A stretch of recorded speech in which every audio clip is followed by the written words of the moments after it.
E aí, tudo bem com você?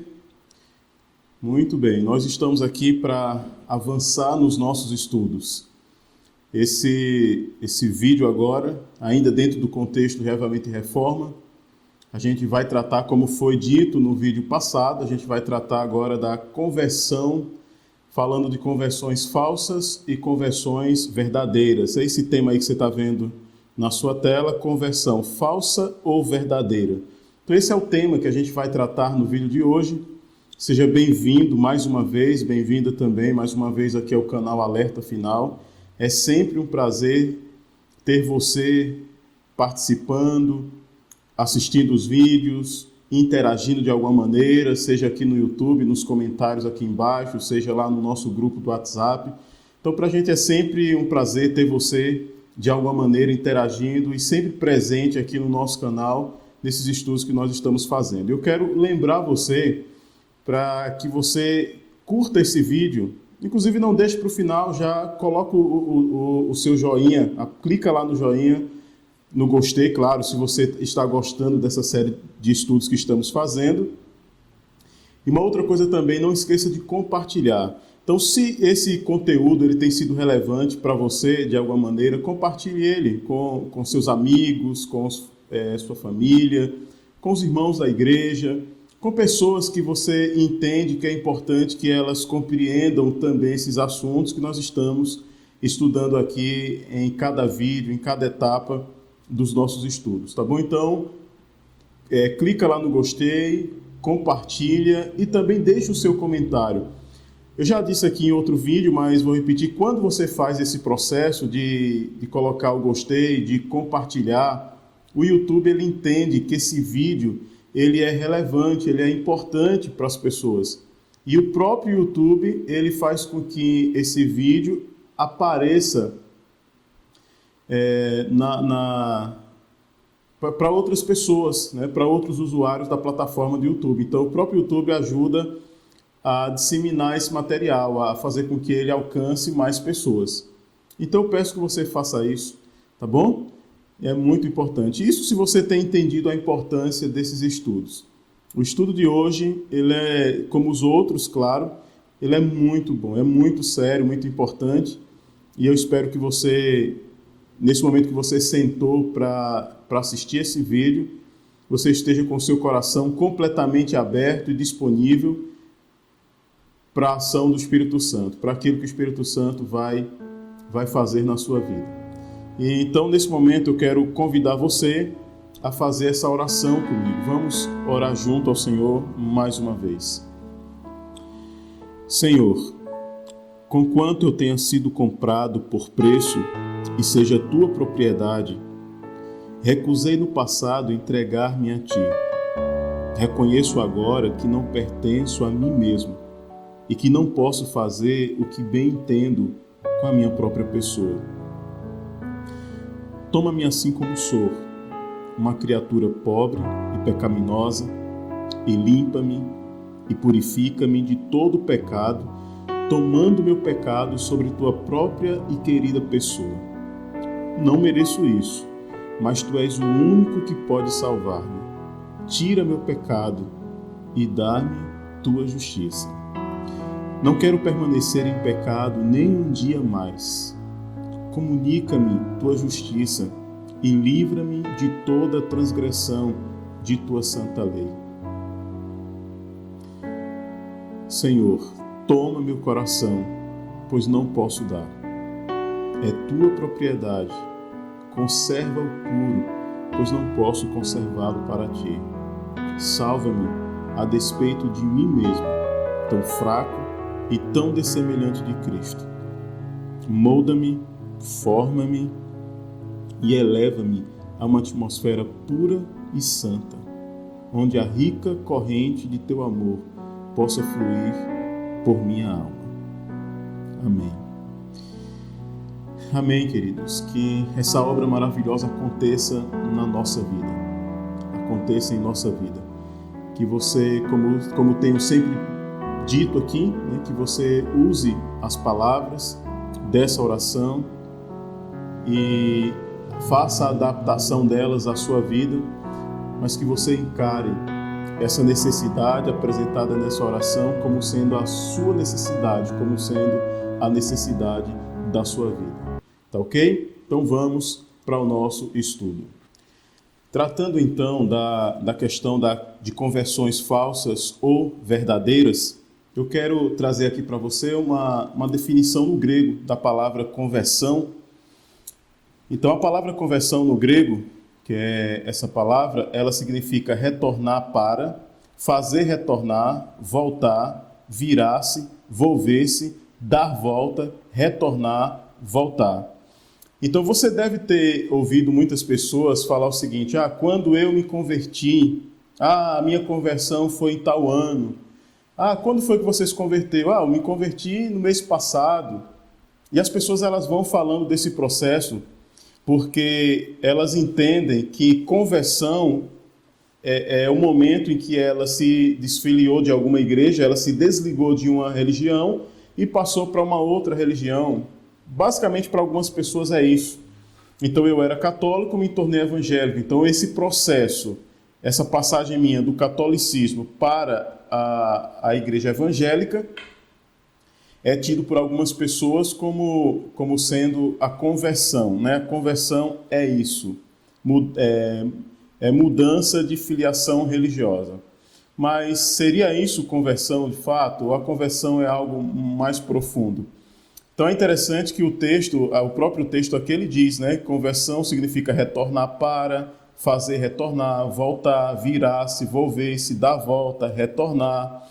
Então pressupõe que essa pessoa, em algum aspecto da sua vida, estava indo em uma determinada direção contrária àquela que ela deveria ir. Então houve-se a necessidade dela retornar, dela voltar. Mas vamos entender isso melhor. Olha o que diz, olha essa pergunta: o que acontece quando pregamos fielmente a palavra de Deus? Então, o que acontece quando pregamos fielmente a palavra de Deus? Onde quer que a palavra de Deus tenha sido fielmente pregada, seguiram-se resultados que atestaram de sua origem divina. O Espírito de Deus acompanhou a mensagem de seus servos e a palavra era proclamada com poder.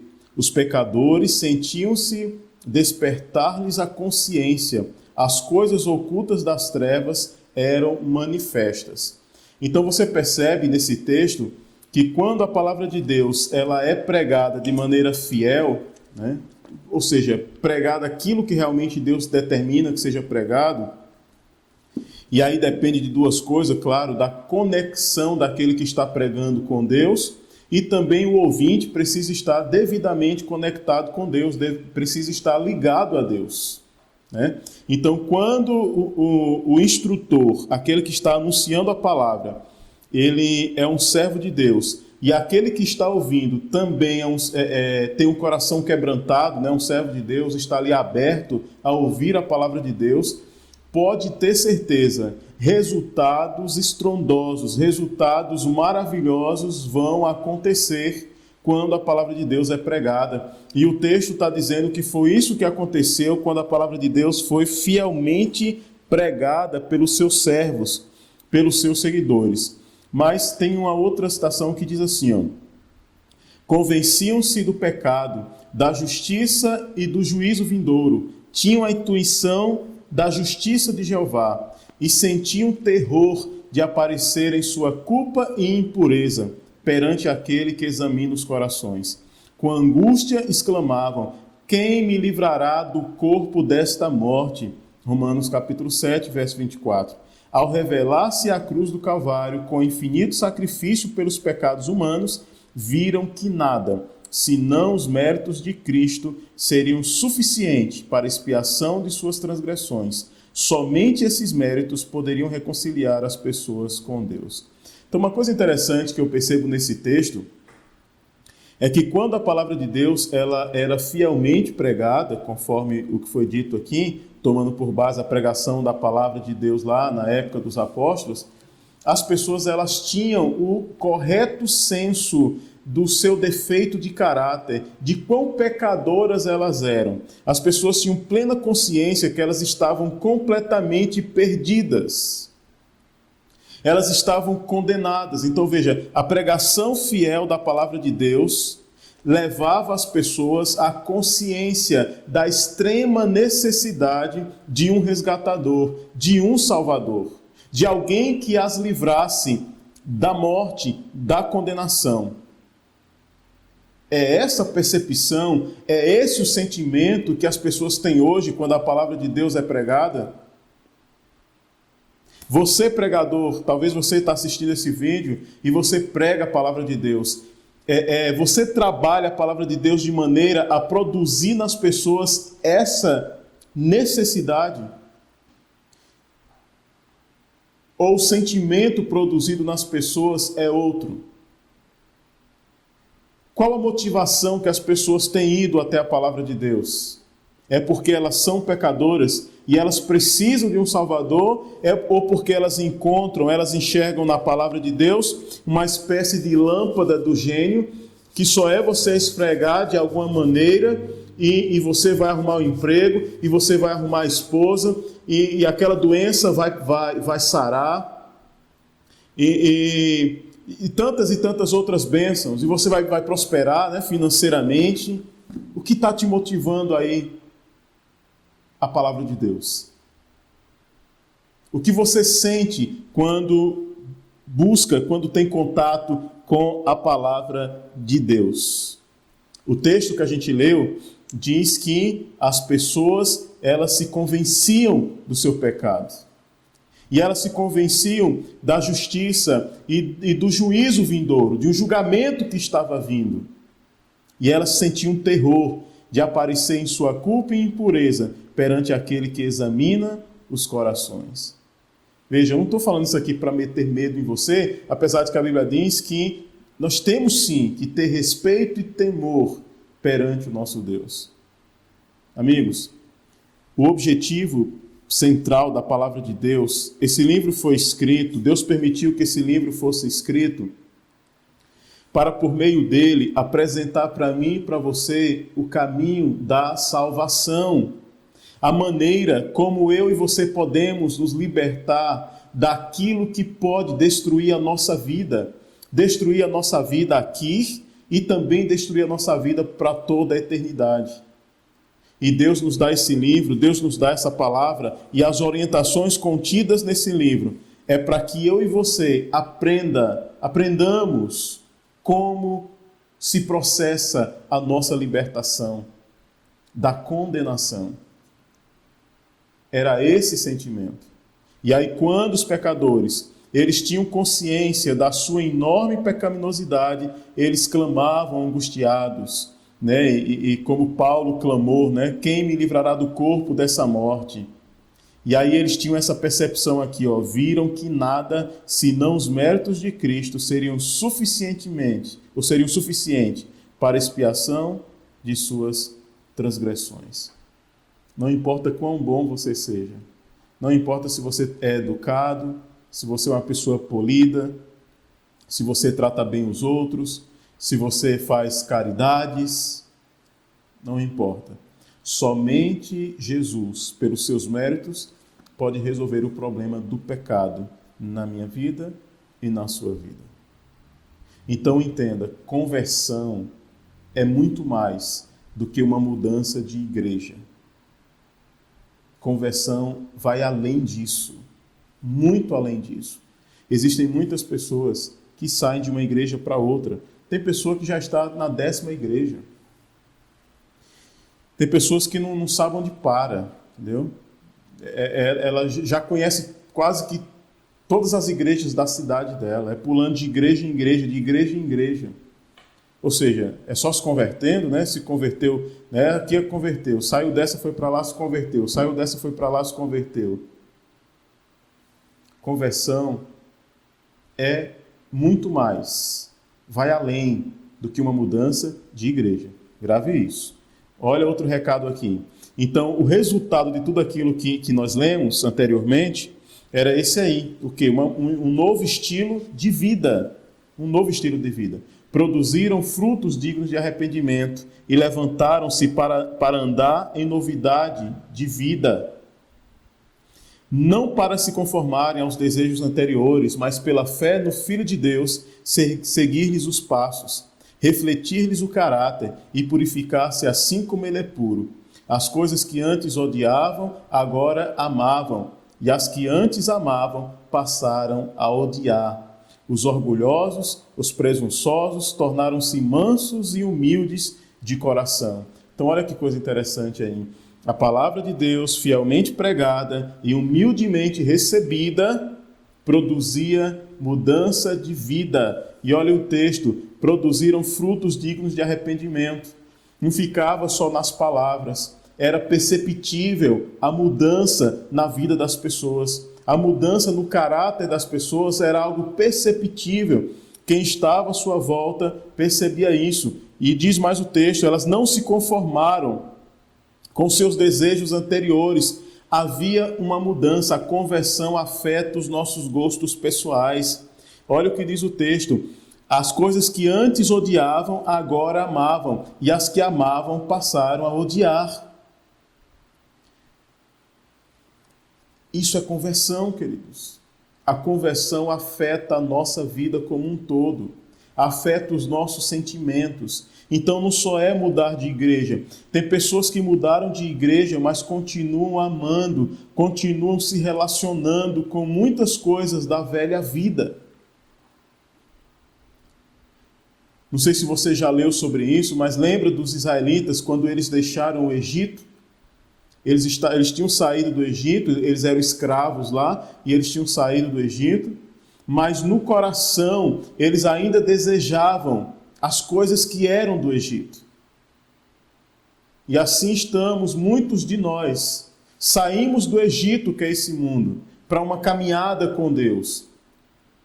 Mas, na verdade, nossos desejos, nossas vontades, em muito se assemelha àquelas vontades, àqueles desejos que tínhamos quando ainda estávamos no Egito. E estar na igreja, na igreja de Deus, estar na caminhada com Deus, mas no coração está desejando, de alguma maneira, as coisas que ainda pertencem ao Egito, é como se você ainda estivesse lá e nunca tivesse sido libertado. E Deus considera assim. O texto diz para a gente, os orgulhosos, os presunçosos tornaram-se mansos e humildes de coração. Então houve uma mudança de caráter, queridos. É isso que eu preciso perceber. Então conversão não é você ir para a igreja todo sábado, simplesmente você ir quarta-feira, ir domingo, dar um estudo bíblico, cantar na igreja, você pregar. Conversão é muito mais do que isso, precisa mudar caráter. Conversão envolve mudança de caráter. E ao ministrar esse estudo para vocês aqui nesse vídeo, eu também fico refletindo no meu caráter. Meu Deus, o que precisa mudar em mim? Que aspecto da minha vida evidencia que eu ainda não experimentei a plena conversão? Nós vamos, nesse estudo, no próximo, nós vamos entender isso de maneira assim, muito clara, muito profunda. Aí continua, os vaidosos e os arrogantes se fizeram sérios e acessíveis. Interessante, né? Os vaidosos e arrogantes se fizeram sérios e acessíveis. Os profanos se tornaram reverentes. Os bêbados sóbrios, os devassos puros, as modas vãs do mundo foram postas de parte. Aqui eu quero destacar algumas coisas nesse texto aqui. Pessoas vaidosas, pessoas arrogantes se fizeram sérios e acessíveis. Você sabia que tem crente na igreja que não é acessível? E muitas pessoas, pseudos cristãos, elas não são acessíveis. Quando são procuradas, elas ignoram as pessoas. Pode ser um líder religioso, pode ser um cantor, pode ser uma pessoa, entre aspas, normal, né? Humanamente falando, né? Uma pessoa normal. Você já passou por isso? Eu já passei por isso que eu estou falando isso para você. E talvez você também já tenha passado por isso. De tentar contato com uma pessoa que talvez até você admirava, por alguma razão, e você foi ignorado. Quer seja pelas redes sociais, ou quer seja presencialmente, pessoalmente. Mas aqui diz, os profanos se tornaram reverentes. E aqui uma coisa interessante, as modas vãs do mundo foram postas de parte. Você percebe a moda entrando dentro da igreja de Deus? O problema não é a moda, estou falando da moda mundana, as modas vãs do mundo. A moda mundana, a moda que te leva a não parecer com Jesus Cristo. A moda que de alguma maneira faz com que você se assemelhe mais à onda do mundo do que se assemelhar aos cidadãos, às cidadãs celestiais. E essa moda, ela pode estar presente em um adorno que você usa, no seu cabelo, a maneira como você lida com o seu cabelo, o seu vestuário. Veja, o convertido, ele coloca de parte as modas mundanas. Ele fica feio, ele fica esquisito? Não, ele tenta se arrumar como um cristão. O melhor possível. Mas as pessoas que servem a Deus, muitas vezes elas correm esse risco de procurarem mais se assemelhar aos mundanos do que se diferenciar deles, nos mais diversos aspectos, inclusive nesses aqui já mencionados. Qual é a prova de que houve o arrependimento verdadeiro na vida? Precisa ter uma prova de que houve verdadeiro arrependimento. E qual é a prova? Olha o texto. Esse é o resultado da obra do Espírito de Deus. Não há prova de genuíno arrependimento, a menos que ele opere reforma na vida. Se restitui o penhor, devolve o que tinha roubado, confessa os pecados e ama a Deus e seus semelhantes. Pode o pecador estar certo de que encontrou paz com Deus. Foram esses os efeitos que em anos anteriores se seguiram às ocasiões de avivamento religioso.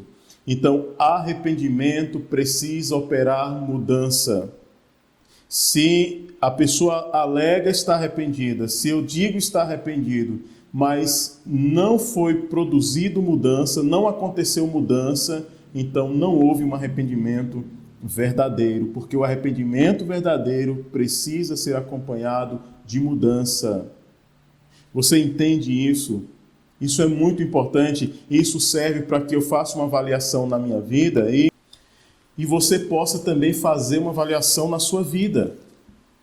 Então, o verdadeiro arrependimento, ele precisa operar essa mudança em cada um de nós. Isso é um fato. Então, olha, não há prova de genuíno arrependimento a menos que ele opere reforma na vida. E os verdadeiros avivamentos, os verdadeiros reavivamentos e reforma que ocorreram no passado, eles foram acompanhados desse processo de mudança na vida daqueles que estiverem envolvidos nesse reavivamento. Tá ok? Indo adiante aqui, olha o que diz aqui. Falsos reavivamentos. Quais as diferenças? Então nós vamos entender aqui um pouquinho agora sobre a questão dos falsos reavivamentos, para você poder diferenciar um reavivamento verdadeiro de um falso. Muitos dos despertamentos dos tempos modernos têm, no entanto, apresentado notável contraste com aquelas manifestações de graça divina que nos primitivos tempos se seguiam aos labores do servo de Deus. Então, o que é que acontece? Existe um contraste, existe alguma coisa diferente entre o verdadeiro reavivamento e o falso reavivamento. E eu preciso me atentar para isso. É verdade que se desperta grande interesse. Muitos professam conversão e há larga afluência às igrejas. Não obstante, os resultados não são de molde a autorizar a crença de que houve aumento correspondente da verdadeira vida espiritual. Então é interessante, as igrejas elas até enchem, entendeu? Muitos desses avivamentos, desses supostos reavivamentos, acabam atraindo muitas pessoas, o interesse de muitas pessoas. E essas pessoas acabam vindo para a igreja assim, aos montes. Mas aqui diz que não há correspondente crescimento espiritual. Então hoje a gente vê igrejas lotadas, né? O fato de você fazer uma campanha evangelística e atrair muitas pessoas não quer dizer que aconteceu ali um reavivamento verdadeiro. Então, não quer dizer nada. Então precisa analisar conforme a palavra de Deus apresenta as evidências de um verdadeiro reavivamento. Muitas pessoas que supostamente entregaram a vida a Jesus, na verdade não fizeram. Apenas houve uma mudança de religião, mas as pessoas não foram verdadeiramente transformadas, elas não estão verdadeiramente convertidas. Olha aqui, ó. Olha o que diz mais. Avivamentos populares são muitas vezes promovidos por meio de apelos à imaginação, excitando-se as emoções, satisfazendo-se o amor ao que é novo e surpreendente. Conversos ganhos dessa maneira têm pouco desejo de ouvir a verdade bíblica e pouco interesse no testemunho dos profetas e apóstolos. Então, olha como isso é grave. Você consegue perceber isso aqui?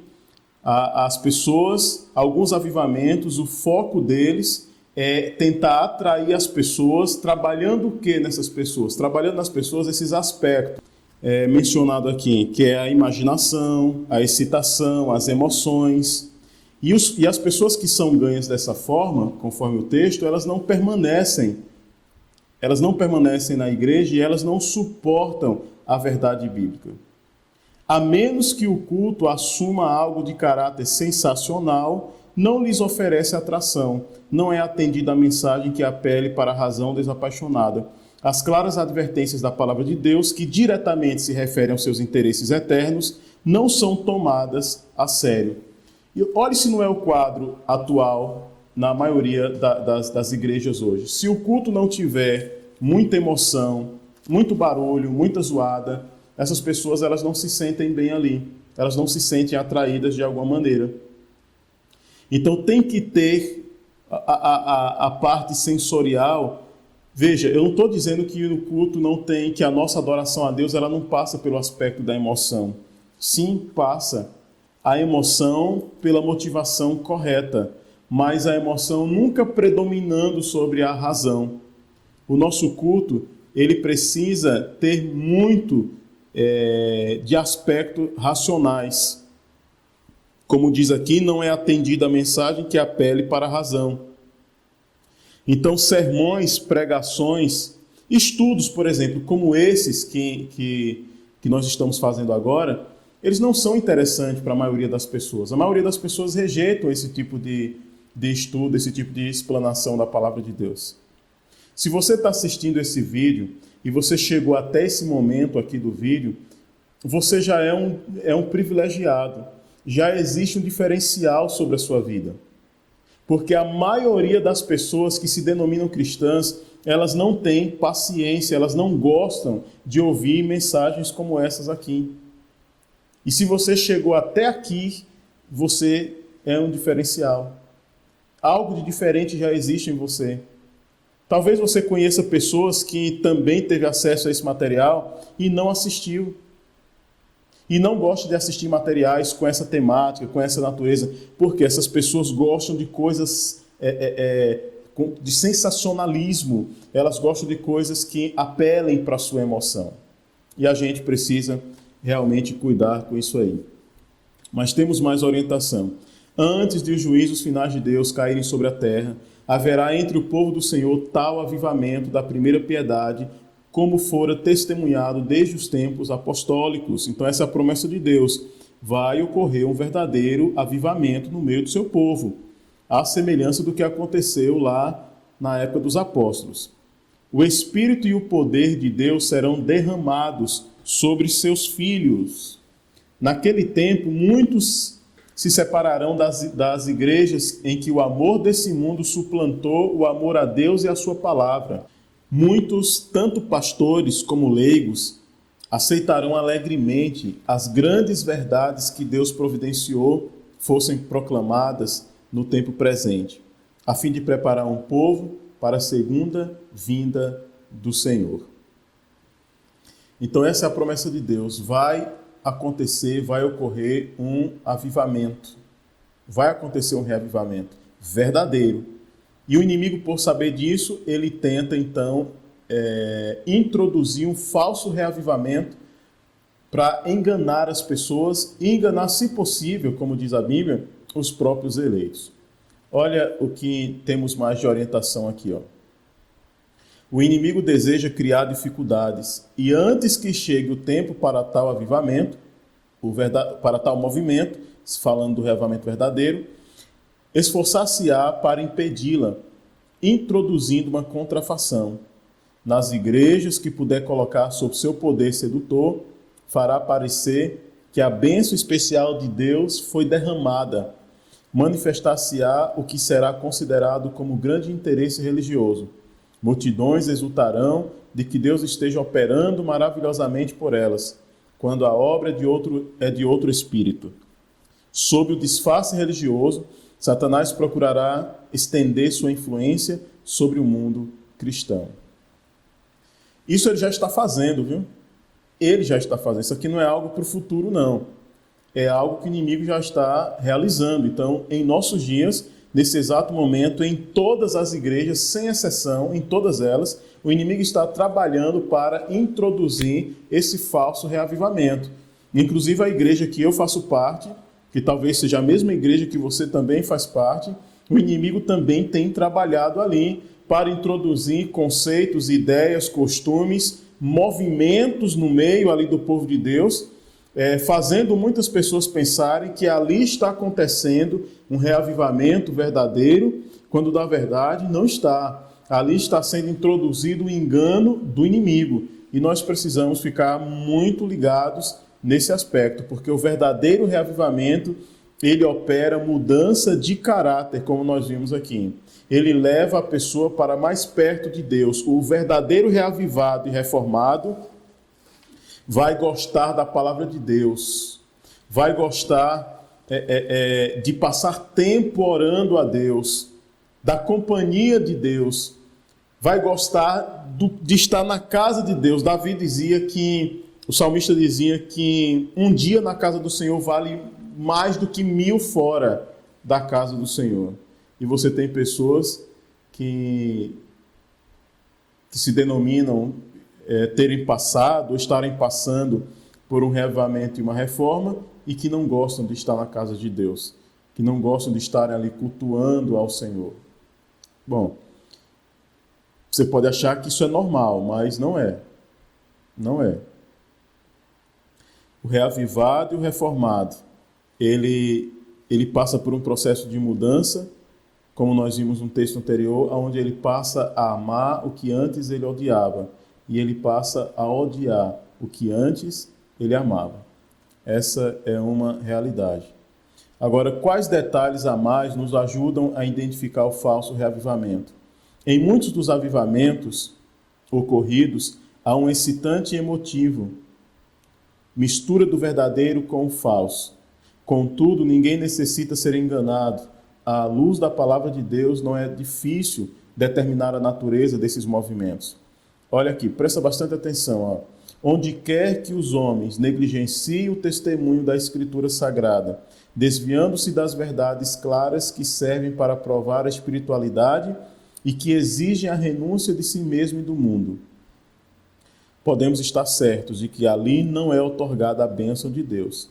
E pela regra que o próprio Cristo deu, por seus frutos os conhecereis. É evidente que esses movimentos não são obra do Espírito de Deus. Se as pessoas dizem estarem vivendo um reavivamento e uma reforma, e não está acontecendo essa mudança, se não está ocorrendo uma busca pela palavra de Deus, não em busca de prosperidade, não em busca de cura, mas em busca de vitórias sobre o pecado, de transformação de caráter, de mudança de vida, se não está acontecendo isso, esse reavivamento ele deve ser questionado, porque quase certamente ele é um falso reavivamento. Agora, o que tem motivado esses falsos reavivamentos? Por que eles têm acontecido? Porque existem os falsos reavivamentos. Aqui está a resposta. Tem-se perdido de vista, em grande parte, a natureza e a importância da lei de Deus. Uma concepção errônea do caráter, perpetuidade e vigência da lei divina tem ocasionado erros quanto à conversão e santificação, resultando em baixar na igreja a norma da piedade. Aqui deve encontrar-se o segredo da falta do Espírito e poder de Deus nos avivamentos de nosso tempo. Queridos, como isso é sério.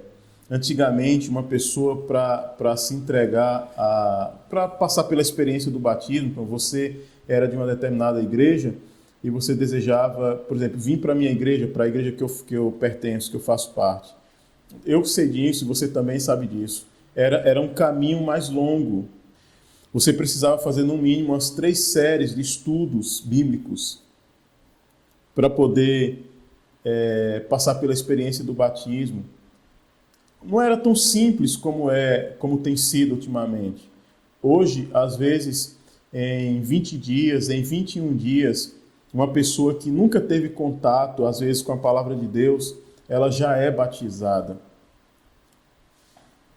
Isso aqui é um dos exemplos do baixar a norma. Outra coisa, muitas coisas que não eram toleradas, que não eram aceitas, que quando se tinha até a aparência delas estarem acontecendo, geralmente o pastor, a liderança, já chegava junto, já chamava para conversar, não é por aí, isso não pode, assim. Eu vou dar um exemplo para você. Antigamente, um rapaz, ele não passava muito tempo namorando com uma jovem. Se os pais não chegassem junto, os próprios líderes da igreja chegavam. O pastor também com os anciãos. E aí, meu jovem, vai ficar enrolando a menina? Quanto tempo mais? Então chamava para conversar. Hoje não. Hoje os jovens, eles saem com suas namoradas. Eles dormem na casa da sua namorada. Eles viajam sozinhos, só os dois, sem uma terceira pessoa ali para acompanhar. E viajam muitas vezes não é nem para casa de parentes, viajam para outros lugares. Então esse é um outro exemplo do baixar a norma. Aí vem também os adornos, aí vem o vestuário, coisas que não eram toleradas, coisas que se acontecessem e a pessoa teimasse, insistisse com aquilo ali, a pessoa era sujeita até à disciplina. Mas hoje não acontece mais. Pode ter absoluta certeza, não tenha dúvida disso. Se você quiser discordar de mim, é um direito seu. Mas claramente, quer você aceite ou não, o que eu acabei de te falar é baixar na igreja a norma da piedade. E isso tem resultado na falta do Espírito e poder nos supostos avivamentos que acontecem por aí. Como isso é grave. Alienado e reconciliado. Como é possível? Todos nós estávamos alienados, separados, distanciados de Deus e condenados à perdição eterna. Todos, sem exceção. Tanto eu como você. Todos estávamos alienados. Então, como é possível? Alienado e reconciliado. Veja, é obra da conversão e santificação reconciliar as pessoas com Deus, pondo-as em harmonia com os princípios de sua lei. O coração estava em guerra contra os princípios da lei de Deus. A inclinação da carne é inimizade contra Deus, pois não é sujeita à lei de Deus, nem em verdade o pode ser. O coração deve ser renovado pela graça divina, deve receber nova vida de cima. Essa mudança é o novo nascimento. Sem o que diz Jesus, o homem não pode ver o reino de Deus. O primeiro passo na reconciliação com Deus é a convicção do pecado. Pecado é a transgressão da lei. 1 João 3,4. Pela lei vem o pleno conhecimento do pecado. Você entende isso? Você percebe porque que eu falo tanto nessa questão, quem já me viu pregar, os estudos que faço, eu sempre, em um momento ou outro, eu estou sempre frisando essa questão do pecado. Não é que eu queira ser melhor do que você, não é que eu sou mais santo que você, não tem nada a ver com isso. É porque eu sei que eu preciso ter essa percepção. Você precisa ter essa percepção também. Olha o que o texto diz, essa frase em amarelo: o primeiro passo na reconciliação com Deus. Você quer se reconciliar com Deus?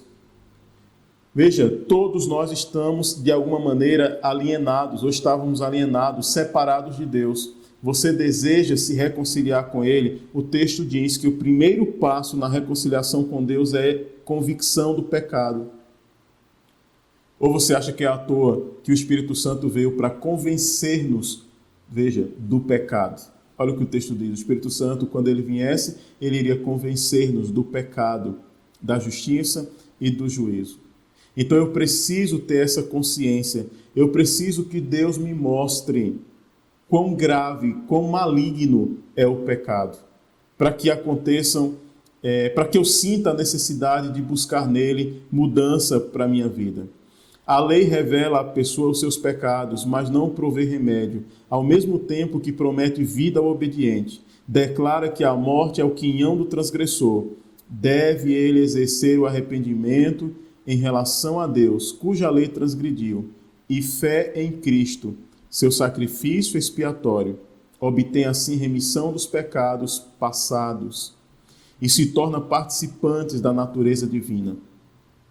Estaria agora na liberdade de transgredir a lei de Deus? Ou seja, uma vez que a pessoa foi justificada, uma vez que a pessoa recebeu a remissão, recebeu o perdão dos pecados que ela tinha praticado, ela agora está livre para transgredir essa lei?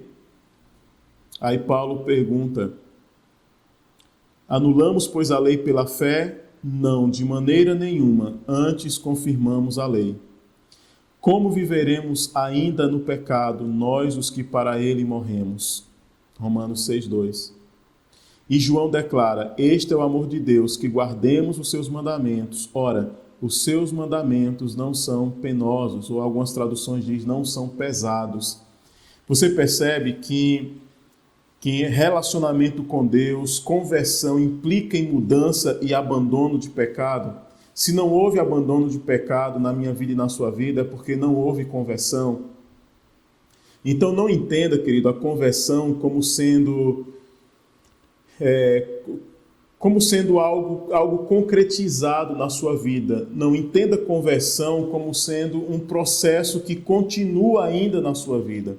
Conforme Deus vai derramando luz na sua vida, conforme Deus vai trazendo conhecimento na sua vida para você, você vai colocando em prática, harmonizando a sua vida com as orientações que Deus tem dado. E assim comigo também. Então, eu estava errando em um determinado ponto. Deus me trouxe iluminação, Deus me trouxe luz, Deus me trouxe conhecimento. Eu aprendi que aquilo que eu estava fazendo era errado. Então, pelo poder de Deus, eu mudo. Eu escolho não mais fazer o errado que eu estava fazendo, e eu escolho agora fazer o correto, conforme Deus me mostrou. O que foi que aconteceu aqui então? Uma mudança, uma conversão. Eu estava indo para uma direção contrária e eu retornei. E isso precisa acontecer constantemente na nossa vida. Então, possa ser que tenha aspectos na sua vida em que você vivenciou uma mudança, uma conversão, mas talvez existam aspectos ainda na nossa vida em que nós precisamos nos converter. Porque nós ainda estamos praticando algum tipo de pecado, desobedecendo a Deus em algum aspecto, e isso com conhecimento, e isso de forma consciente, de forma deliberada. E precisa mudar, precisa ter mudança.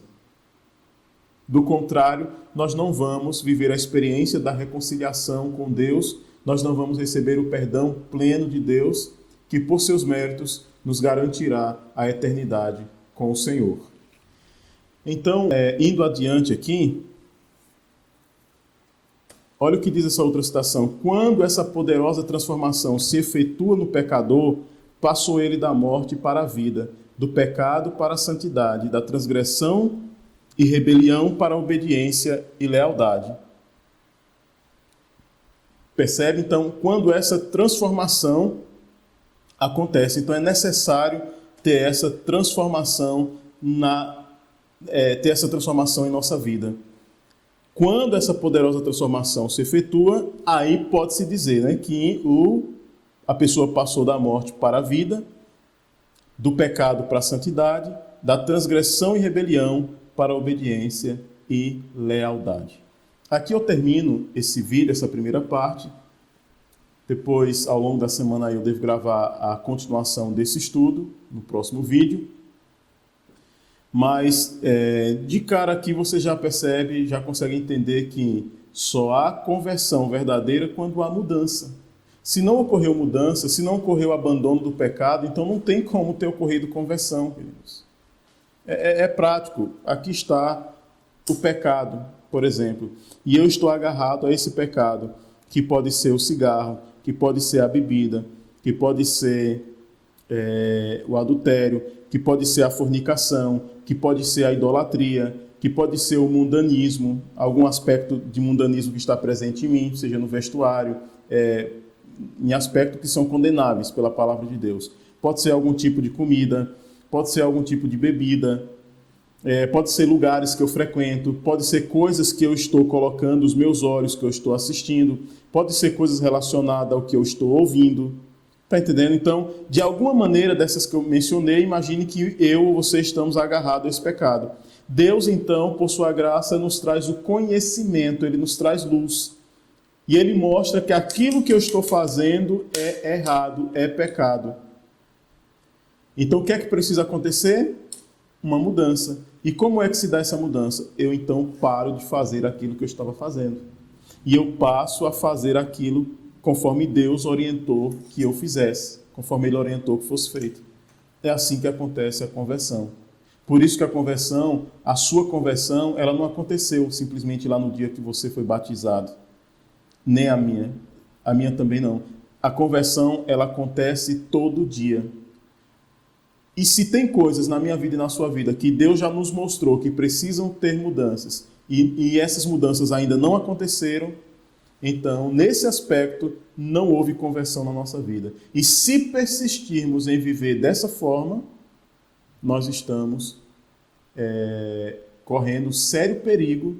Se permanecermos assim, quando a porta da graça se fechar, ou quando nós morrermos, certamente estaremos perdidos, conforme declara a palavra de Deus. Tá ok? Que Deus te abençoe grandemente, que Deus te ajude a entender os assuntos que nós estudamos aqui. Veja os vídeos, reveja os vídeos, para você entender plenamente esse assunto. Esteja com o coração aberto, sensível, aberto à voz do Espírito Santo. E até o nosso próximo estudo, até o nosso próximo vídeo.